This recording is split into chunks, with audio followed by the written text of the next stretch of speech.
Good afternoon. This is Muslim Network TV and Critical Talk with Professor Amina Al-Din. Today we're going to talk about Black Teen Lives Matter and look at it through the performing arts. I think with all that we've been through with I'm still going through with the pandemic and a little quirk and the quirks that are kind of normal. In an election, we've been just overwhelmed with the political, and we forget that it is the arts, the performing arts especially, but also canvases and sculptures and all that other good stuff that are our lifeblood. They are the true, in my estimation, a kind of reflection of where we've been, where we are, and the possibilities for a future.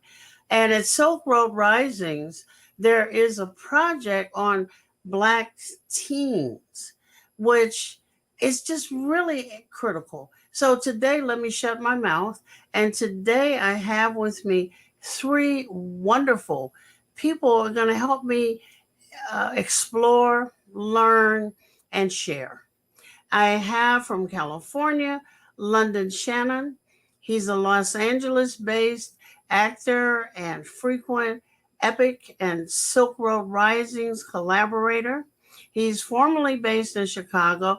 He knew winter was coming, so he got out of here. He has worked with the Goodwin Theater, a Red, I'm sorry, a Red Orchid Theater, Victory Gardens Theater, and many others. Storytelling is his passion. So we're going to hear just a little snippet of that. I also have with me Jared King. Jared is an actor, writer, and educator based in Chicago. Performance credits include roles at theaters across the country.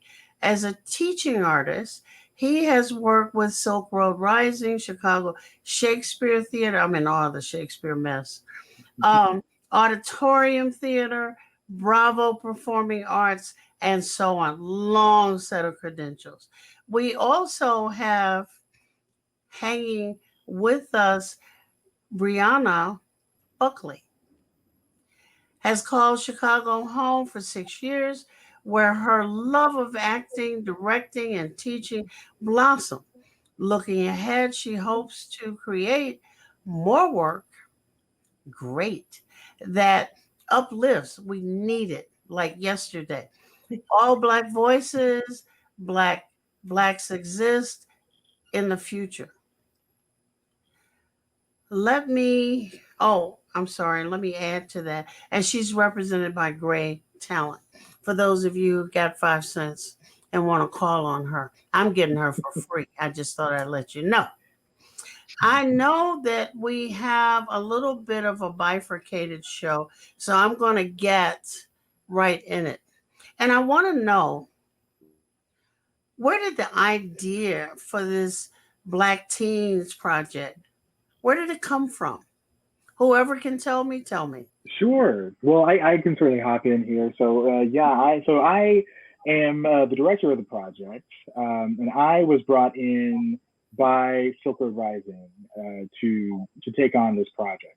What's really cool about Silk Road Rising is that they have this excellent education department, which essentially created all the material that we needed for this piece. So just to give a little background on Silk Road Rising, they are a media and performing arts organization based here in Chicago that specifically centers Asian, Middle Eastern, and Muslim experiences. And EPIC is the name of their education department, which EPIC is an acronym which stands for Empathic Playwriting Intensive Course. And so what that is, essentially it is, a lot of times when I tell people what I do as a teaching artist for EPIC, I like to say, well, I teach empathy, but I do it through playwriting.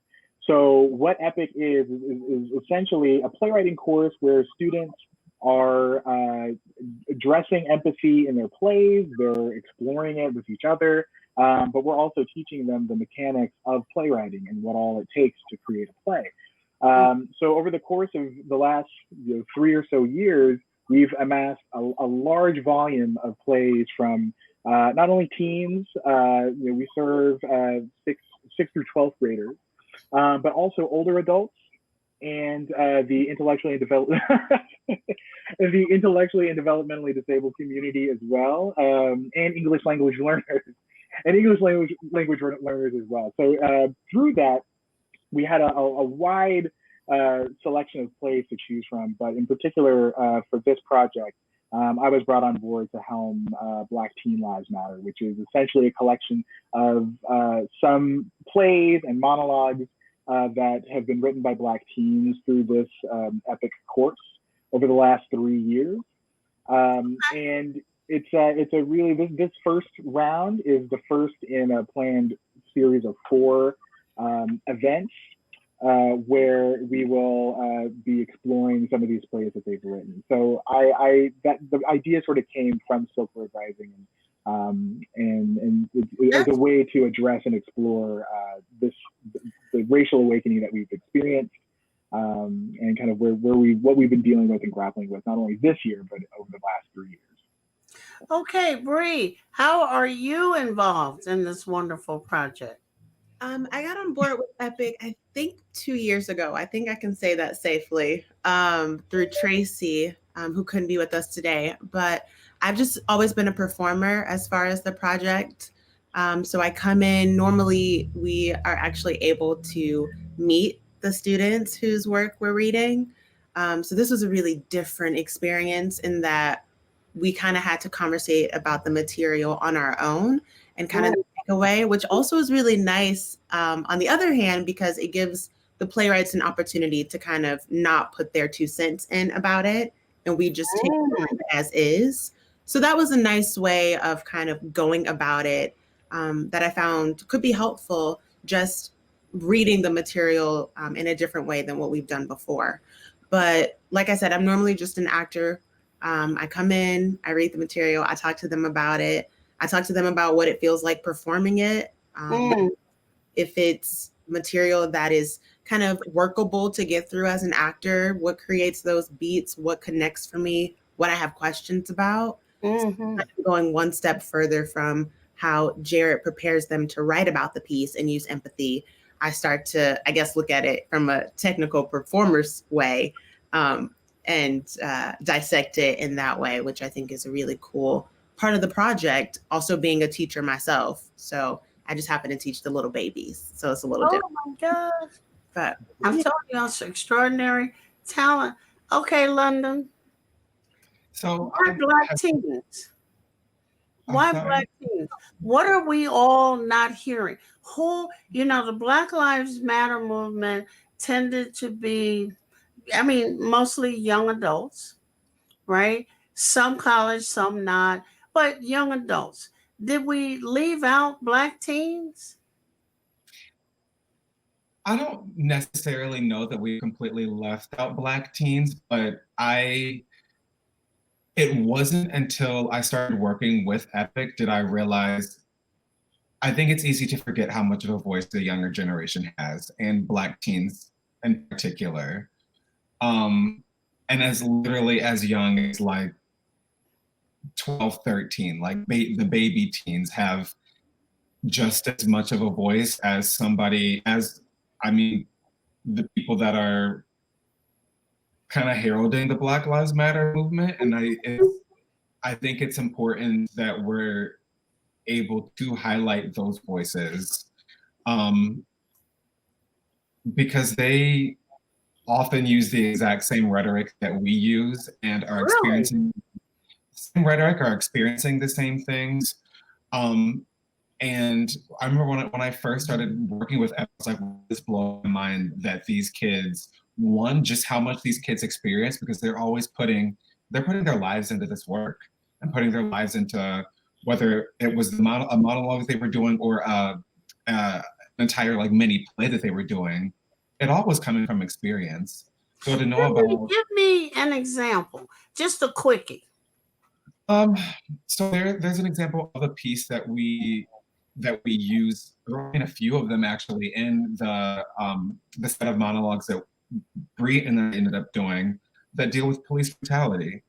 And some of the kids are younger kids, some of the kids are in high schools, but they're very aware that this is the reality of what goes on and happens to Black lives every single day, and aware it's often the case. I even think in one piece they're like, this happens to all of us, and this was a day that it happened to me. This is a day that it happened to my brother. And to be able, I just think to be able to be at, to be able to articulate it in that way is the way, like, I don't even know that I was able to articulate it that well at my age. I mean, when I was their age, I mean. So it's just wild to me to be like, oh, wow, we're all learning this. If we don't already know it, we're all learning this at the same time. At the same time. So I got 3 teachers. Jump in, Bree. I was going to say, if I can add to, it's really important to remember too that these pieces were not written this year. Okay. Right? Or like they're things that, which, because I say that to say that I know that this year has definitely put more of a magnifying glass. Right. What we already know to be true and exist and real. But they were writing this when, it was the everyday stuff that we were, That's important too. It's really important just to also understand that it's still happening, and the same content and feelings that they were putting into this work are things that still exist and still need to have some light shined upon, right? And it wasn't just this year. It's been year after year after year. But, also in our audience, and when we come back, we're going to take a question from our audience. We don't have, those of us who don't have a creative bone beyond cooking in our bodies, don't have a sense of the depth and the time it takes to get the best play or role or acting. All of us perform when we're trying to get what we want or other things, but we don't perform like you guys do. Okay, so when we're going to take a minute and come back with our audience question, but I want you to think about that in this minute and a half of what about performing? There's storytelling and then there's storytelling. We'll be right back. This is Professor Amina Al-Din with Muslim Network TV and Critical Talk. And we'll be back with my wonderful guests, London Shannon, Jared King, and Bree Buckley.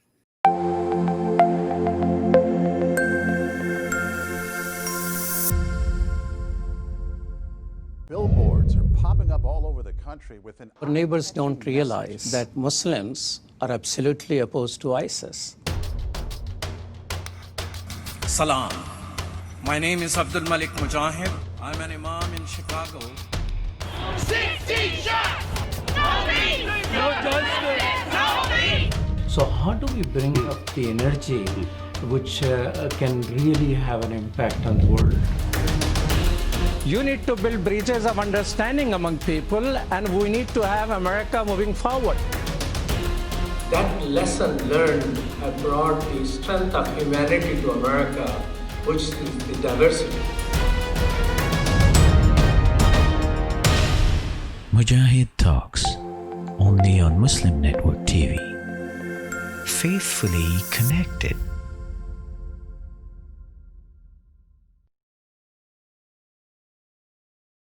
We are back, and we're talking about a wonderful project at Silk Road Rising with Black teens.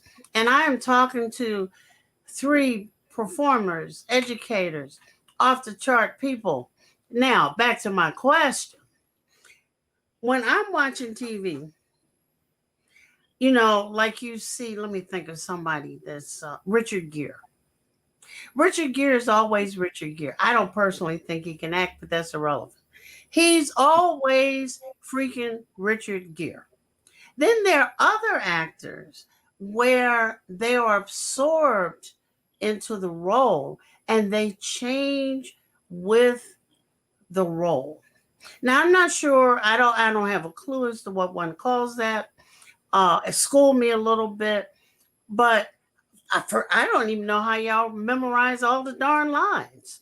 And I know Bree can't stay with us forever, so I'm going to ask her for? It's too many lines. Well, this is how I think about it when people, because I feel like that's an often thing. To me, that's the base. That's like a doctor just knowing all of the parts of the body, right? Like that's just an automatic thing that it's like that comes with the job already that you're going to have to figure out how to get in your back pocket. I have to know what this is. Right. It's just a technical element that really does not have anything to do with the creative process. It only allows you to be a little more free in your process when you're working if you do know the language a little bit more. Personally, I think that's all that really is when it comes to line. Oh, okay. Yeah. I think performing, though, to be able to transform yourself into someone else, I think there's a bunch of different ways in which one does that, right? From voice to your body. I'm a big people watcher. I know that's kind of how I started to help myself develop, to kind of get out of my own self and figure out how does someone else walk? And when they walk, what does that look like? I wonder what that feels like in me, because I know I don't walk like that. Oh, that makes me yeah. Right. So it's really another part of empathy, or trying to figure out what it's like to be in someone else's shoes that feels differently from you, and how break your body apart to see what's similar and what's not, to create that character, which there's so many other things I think that can be layered on top of that. But just as a base, that's that's kind of how I. Because while you were saying that, I was thinking I can tell Denzel Washington's walk 17 blocks away, but he's managed to take the rest of him and transform it.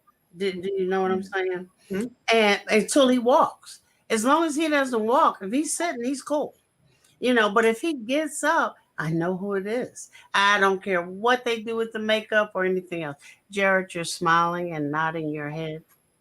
I just agreeing.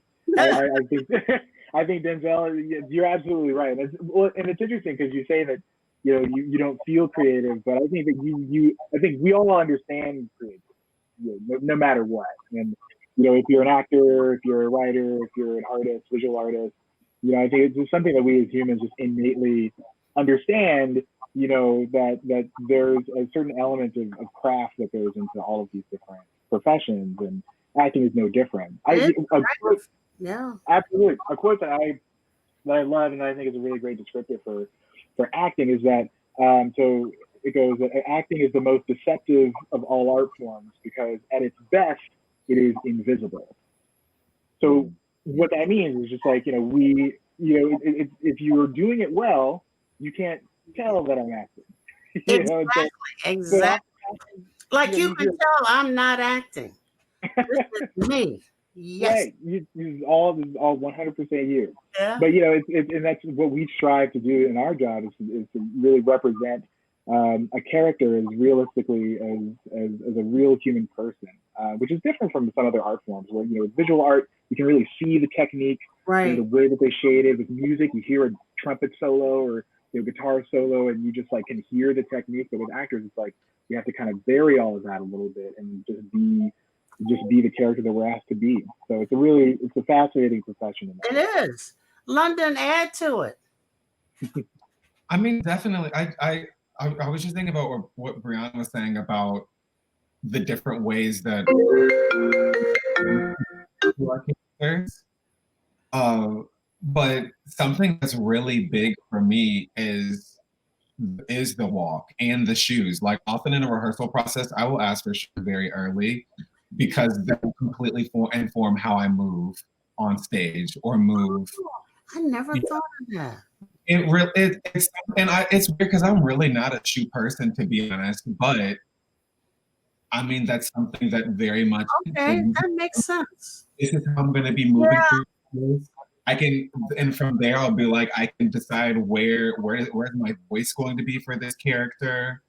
I don't know what it is, but for me that's always like the first, aside from what she said about memorizing lines is that's just I feel like there's no other way to say it. Like it's like a doctor knowing the parts of the body. But the character and but the doctor doesn't have to memorize Additionally, the gestures, the facial expressions, and the do part of whatever it is you're doing. But they do have to figure out how to get in certain parts of the body and keep their hands steady. Like there's still, even though I think it's different techniques, all crafts are going to have a certain technique. Like I can't go in and think that I can be a doctor just because I know how to memorize these lines. I can go in and act like one, but when it comes to some of that on TV there, you know, like it's different because I don't have that specific technique. I have the ones to get through that, but that's because that's what I know. So I think it's truly just, it's really just about learning the technique of what something is and what's required, and then kind of coloring in the lines after that with walking, you know what I mean? Like walking and. Well, that's really important, getting those shoes. Yeah, that was, I would never. Let's take one question, Bree. I know you have to leave. Of course, I will try to encourage you to stay, but I know you have to leave. Okay. Amina Mitchell, in our comments from viewer comments, says, can young people sign up now for the EPIC program? Jared question. Yeah, I'll take that. Well, yeah, so EPIC exists and currently exists in Chicago Public Schools. Obviously, I cannot speak for the organizations, trying to sort of reach into the digital space and do things with people all over the place, as some people have tried to do. But yeah, so it's a residency that exists in Chicago Public Schools, and if you have a young person that's in a school that does not, that EPIC doesn't know about, or that EPIC hasn't, existed in, please, by all means, get in touch. If you go to silkroadrising.org, you can learn more about EPIC. You can also contact someone at Silk Road Rising. Tracy Shrimple is the education director, and she is more than happy to learn more about the school that your particular young person is at.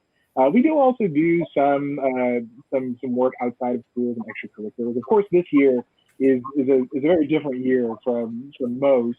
But I would just recommend getting in touch through silkroadrising.org and inquiring about sort of different offerings that we have. So yeah. You got some more time for me, Bree? Or are you chomping at the bit to get away from me? I got 5 minutes. Yay! Okay. So how do you go through the process of selecting students that you really see have talent? I can see myself showing up and say, we love you, Amina, but I'm sorry. So how do you select the people? So that's not a part of the process that I deal with when it comes to EPIC. I already get, like, the material is already done. I'm just asked to do the material, like read the material and perform it. Okay. So I think that would be a Jared question, and no one. Yeah, I can certainly. Yeah, I can certainly speak to that. Yeah. So, the way that EPIC works is it is a residency in schools, and again in sort of some organizations outside of schools. But so the students are the great thing is that you don't have to audition, you don't have to show us anything other than just who you are to be a part of EPIC, really. So it's usually through English classrooms, although we've had some history classrooms and some other classrooms that do this class. But really it is, the students just write whatever they feel, and we guide them through with lessons about story structure and character and setting and those sorts of things. And again, we're always do that in the second half of the show, and you all get to play with me. London, you had your finger up. I was just gonna say, this was actually, so for the BTLM, this was the first time that I actually got to be a little bit of a part of the, I don't want to say the weeding out process, but just narrowing down which pieces to use, which was really cool. Like I got to come on a little earlier than I traditionally do. I traditionally will come in and like the pieces are already chosen, but got to be a part of the process. Okay. Pieces work well with other pieces, and what story that we want to tell overall? Right. What pieces could maybe be like blended together? It was interesting because there's one monologue piece. I think it might be called Untitled. Correct me if I'm wrong, Jared. But it initially was one very long monologue, and I was a part of the crew at the very beginning. Like, oh, maybe this will work better, like kind of pieced throughout. Oh, that's another kind of process. Yeah, so like Yeah. the composition process, kind of just deciding like, I guess what is the story that we want to tell and what pieces work best for that, which was really cool. I'd never done that until the process. Wow. Yeah. Or we're going to take another short break. Bree, who I know is hating leaving me, is leaving me. And we'll be right back. I want to go into both the art of screenwriting, a little bit about the art of some more digging on the art of acting, fictional characters versus historical characters. This is Professor Amina Al-Din with Muslim Network TV, and I'm the host of Critical Talk. I am having a great time with London Shannon, Jared King, and Bree Buckley, who has to run away from me right now. And we'll be back.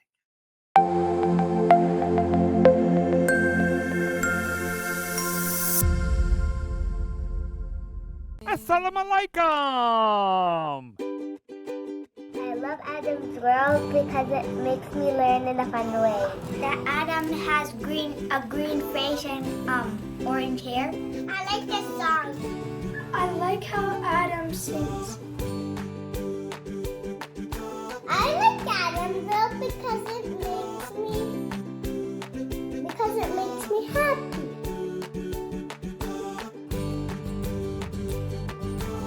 What? No. No. No. And here's Adam and here's Anissa. Adam is and his sister. Adam is a boy and he is very smart.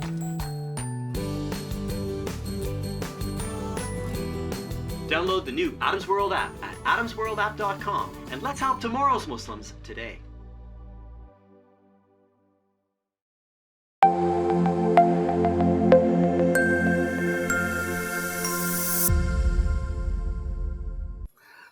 This is Professor Amina Al-Din. I am fortunately again with London Shannon, Jared King, who are working on a project on Black Teens Lives Matter, which I'm exploring as a way for us to learn more about the art. What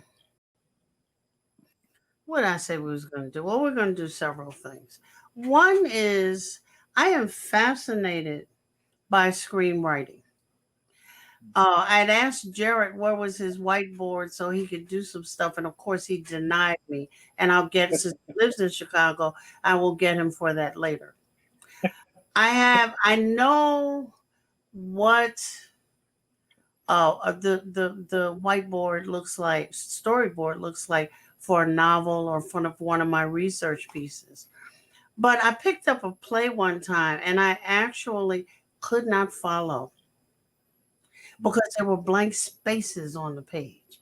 And I'm trying to figure out, well, what the hell's going on in the blank spaces? You know, and then it was so thick. I'm saying, oh my God, somebody has to remember where they're supposed to be on a stage, what they're supposed to be doing, the facial expression, London's little shifting of the shoulders, all of this stuff, and then the words.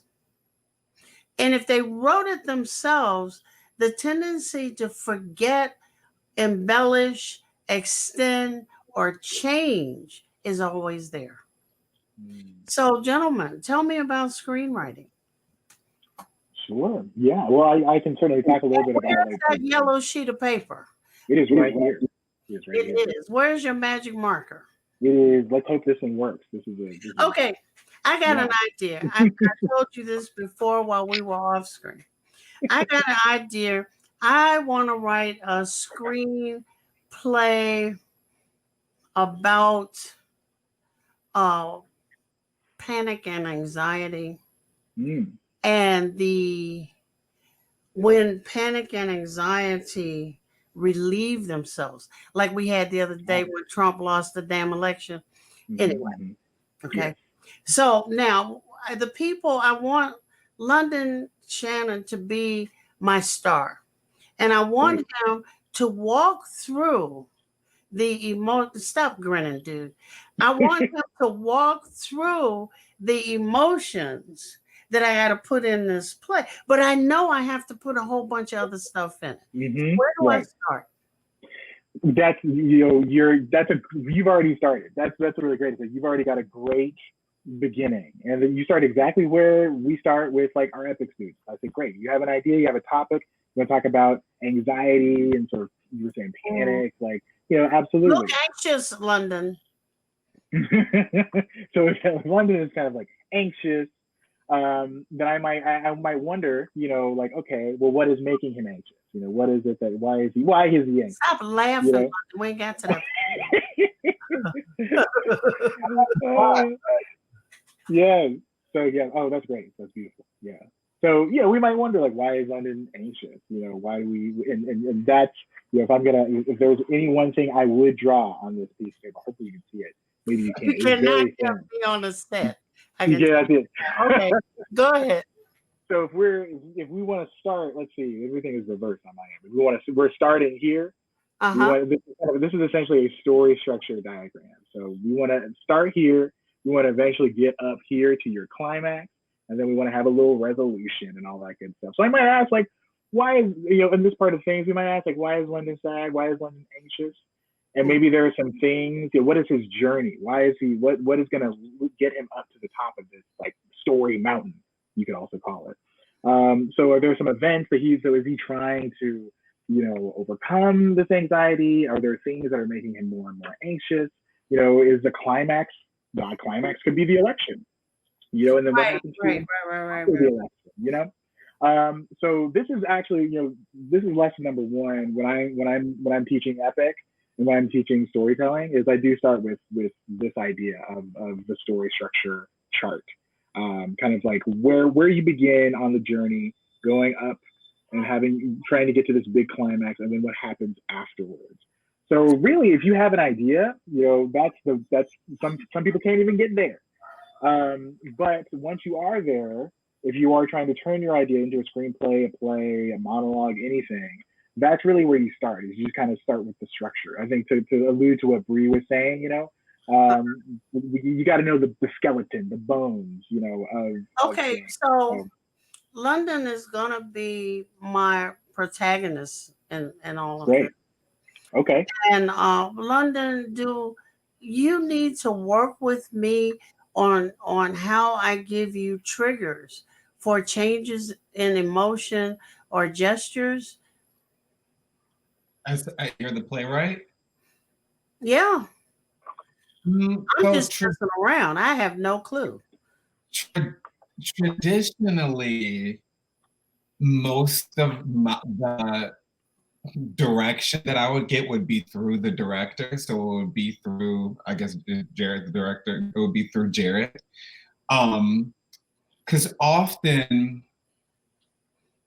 I feel like what makes a good director from, I'm not the best director, is directors will take that and take, like, I need you to be sad here, and turn it into, like, can you turn this into an action? Can you, you know what I mean? Because the direction, be sad here, it's like, okay, well, why am I sad here? What is something that's actionable? What's a verb that I can use in order to apply to this moment, so that I can make this something that I am doing to you, or I am doing to this person.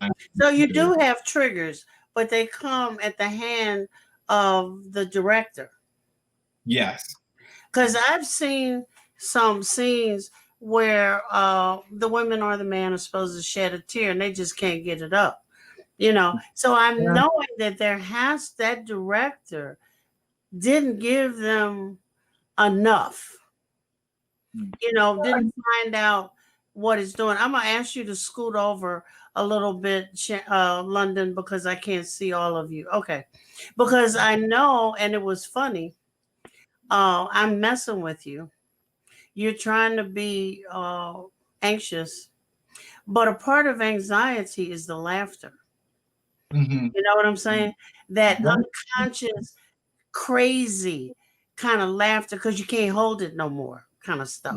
But let me go to one of these questions. Um, what about I want to before I go to that question, let me ask this. After you choose the sequence, and one of the reasons we're doing this is because I'm a Silk Roads Rising aficionado. And I have seen some things on stage, and I'm not sure if the direction is bad or if the actor just can't pull it off. But we're in the round, so I'm right up on you, you know, um, which has gotta be incredibly difficult. Oh my God. But anyway, the after you decide which ones you're going, which after you decided which ones you were going to use. How did these Black teens think about seeing their words performed? Well, what's interesting, so the event, this particular event, has not happened yet. So this will be this weekend. This weekend, which is why we're doing this today. Everybody, yes, exactly. y'all, please. Definitely.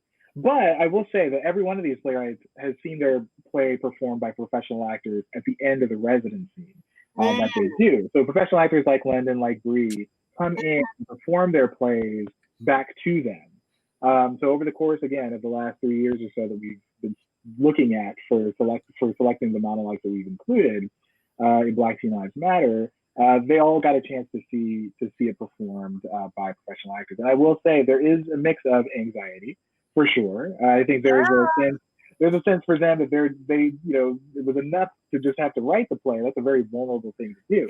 But then to have to see it performed, see someone else saying your words. My God, I wrote it. Can be really tough. After you get over the oh my God, I wrote this. Yeah. It's oh my God, somebody can actually act it. Well, I'm gonna ask a peculiar question of London, and that is, think about a 2-minute piece of script that you can act for me. Don't shoot me now. You don't live in Chicago anymore. You're in California. Just think of what blew your mind in this spoken word environment. Or something. I was going to say, like over my artistic career, or specifically just for this project. Just from this project. Yeah, because see, now you're old as dirt, and you're gonna act as if you're a teen. See that expression? That's a cameo. So now you're going to act like you're 13. I'm going to take a break while you're thinking about it. And we'll be right back with Jared King and London Shannon acting out with me, Amina Al-Din, on Muslim Network TV and Critical Talk. We'll be right back.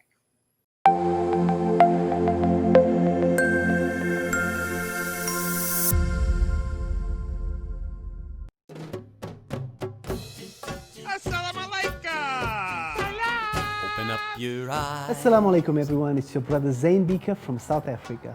One of the first educational programs ever produced for Muslim children was the ever popular Adam's World series. The colorful and comical Muslim puppets stole the heart of a generation. Sound Vision will be releasing brand new episodes of Adam's World with the launch of a Adam's World app. Subscribers will enjoy new Adam's World episodes as they are released, as well as all the classic episodes of Adam's World. So visit adamsworldapp.com now to learn more, subscribe and enjoy new adventures of Adam and his friends. And let's keep helping tomorrow's Muslims today. Assalamu alaikum. Adam's World. Believe me, there's a lot to see. Bismillah. Let's explore.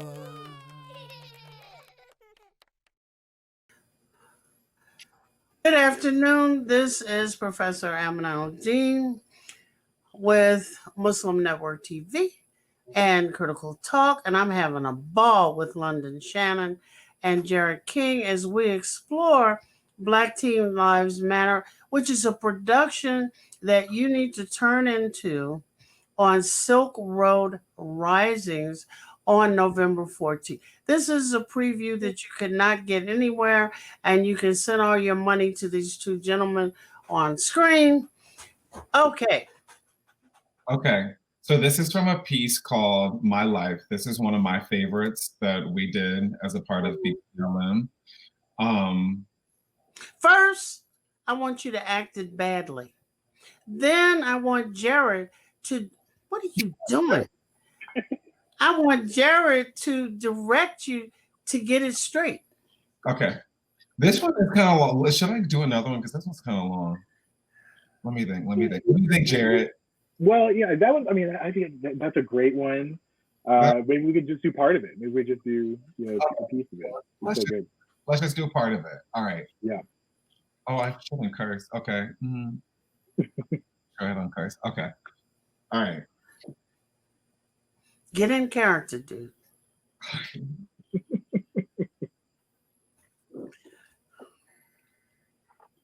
I'm going to tell you the truth and nothing but the truth. I'm going to tell you where I'm from, Chicago. They're my roots. I'm really fighting for my life like almost every day. I remember growing up watching them sell Ye. Now I'm 17. I swear this stuff ain't the same. I want to erase all the memories straight out my brain. Nowadays, it ain't even safe to take the train. Remember that gangbangers trying to hit a stain? Hey, I promise, I just want to get up out the way. Get this money, move my family to a better place. This crime is unbelievable. It leaves me unspeakable. Every day I go out and wonder if they're beatable. I even get scared sometimes to go around the block because you never know who could pull up and get shot. And what's up with the cops? Right now, they don't act like the cops. Shooting little kids just because they come from the block? I really get scared sometimes because I got the fam and I don't want to go and lose someone close again. Where's our protection? It's not even here. And I hate that I have to go and live my life in fear. I feel bad for all those who lost their kids this year. Imagine what their moms go through. It's not even fair. In a way, this is the mayor's fault too. There's a white cop killed a black guy and got loose. They just followed like a goose. Man, this unacceptable. Committing crimes like a double? Want to help to get right. So I pray to God at night and hope it'll all be all right. Now you know I got to hear the rest of you got me hooked, line, and center. I got to roll with the punches here. Jared, as a director, what would you do? Was that a perfect piece? I mean, London is perfect, is a perfect individual. So, I would just say that. Bad choice of words. But no, I mean, no, I truly, that was really great. And, that was I think awesome. That's awesome. Yeah. And my job then is to just kind of take that and see how myself and London can work together to like make it even more awesome. And whether it's like trying out, and a lot of times, as a director, you're really kind of experimenting with a few different things. So we would try it again and do it slower. Maybe like try this part a little faster, or like try this part with this sort of intention, and try this part with this intention. The great thing is that we have the luxury of having a rehearsal time, and that's what's really great about theater. And what was great about this project is we got to rehearse and try a bunch of different things. And that's a really crucial part of my job as a director, London's job as an actor, is getting to try new things, take risks, fail, and then try again, and until we get something that we think is like what we want to present. So that's the fun part of the process for me. Well, London's pacing was awesome. I could keep up. I felt the rhythm. I was very, very sad and thoughtful at the same time. Hearing a young person tell me about their lives, and hearing an old man like London play pretend that he's, 13 was just fantastic. Because, see, that's that I can move. I'm looking at him. I know he ain't 13, but there was something in the way he pasted, the persona, and everything. He could have been 13. Yeah. That is craft and skill that I, of course, will never know. But I mean, it is just awesome. And I hope everybody listening watches Black Teen Lives Matter, because we get to see it again. London,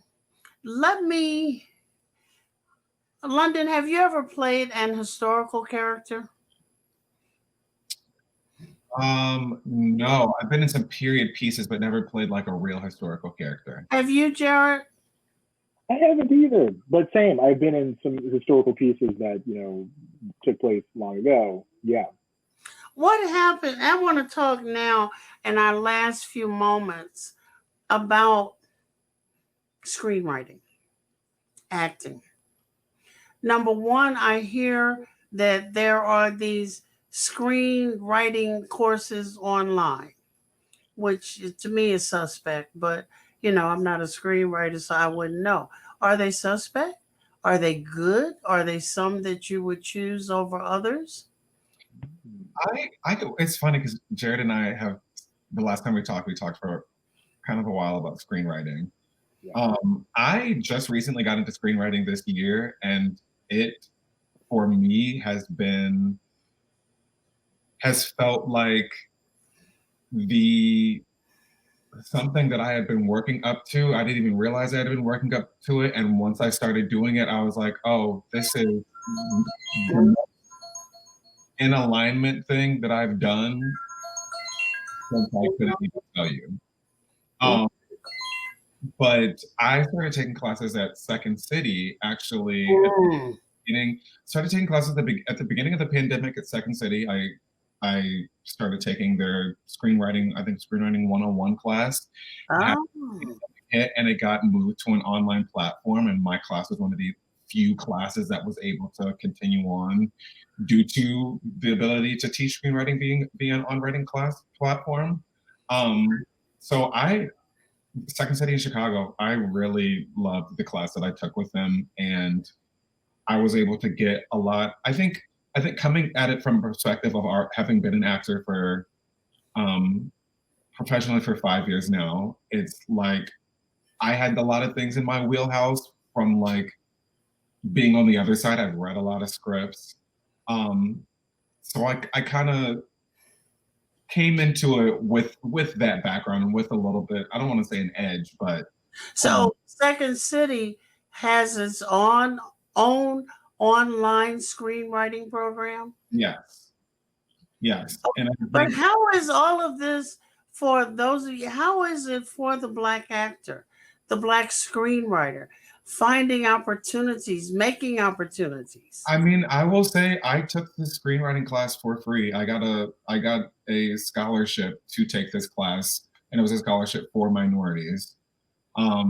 Something that I simply applied to, and I got it within like 2 or 3 weeks, and that was one of the courses that they offered.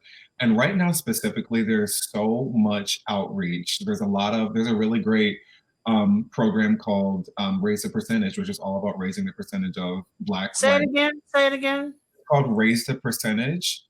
Okay. All about raising the percentage of Black writers on scripted TV shows in Hollywood, and raising the percentage of why can I think showrunners and just people on the other side of the screen in Hollywood. And they have been the most beneficial people to me since I started screenwriting. And they're free too. Okay. Yeah. Jared? I mean, I agree. Yeah, I think that's truly, I think, is sort of the big battle that I think we as creative people are facing. I mean, it's enough for us to obviously like dig into the art and train and do all of that, but we are still in an industry where we are largely still very underrepresented, or the access to quality roles and quality stories is very different than other people and our white counterparts. It's something that we have to constantly struggle with, I think, as Black actors, as Black creators. And so, yeah, it's great that there are initiatives like Raise the Percentage and other initiatives that are there to help support and make sure that these voices are heard. And I think that's definitely a goal for us in Black Teen Lives Matter too. Is just, these voices that aren't being amplified, or these perspectives that some people may not have access to. It's so important, and it creates a much richer cultural landscape if you dig into different cultures and experiences and backgrounds that aren't considered the mainstream or the norm. So I agree, and it's important for us to write and to be creators in that regard, as well as being on the front of things, in front of the camera. It's important for us to have representation behind the camera as well. Well, this has been Critical Talk and a dynamic afternoon with London Shannon, Jared King, and Bree, who disappeared on me. But we've been talking about a project, Black Teen Lives Matter, which was actually done over the last 3 or 4 years and is coming to 4 November 14th. Please look on Silk Road Rising's website. I've had a ball, guys. I've learned so very much. And don't be surprised if I call on you again, because I don't tend to let things go. Again, this is Professor Amina Al-Din. I'm with Muslim Network TV and Critical Talk, and that's our show for today. Thank you. Thank you. Stay around. Stay around.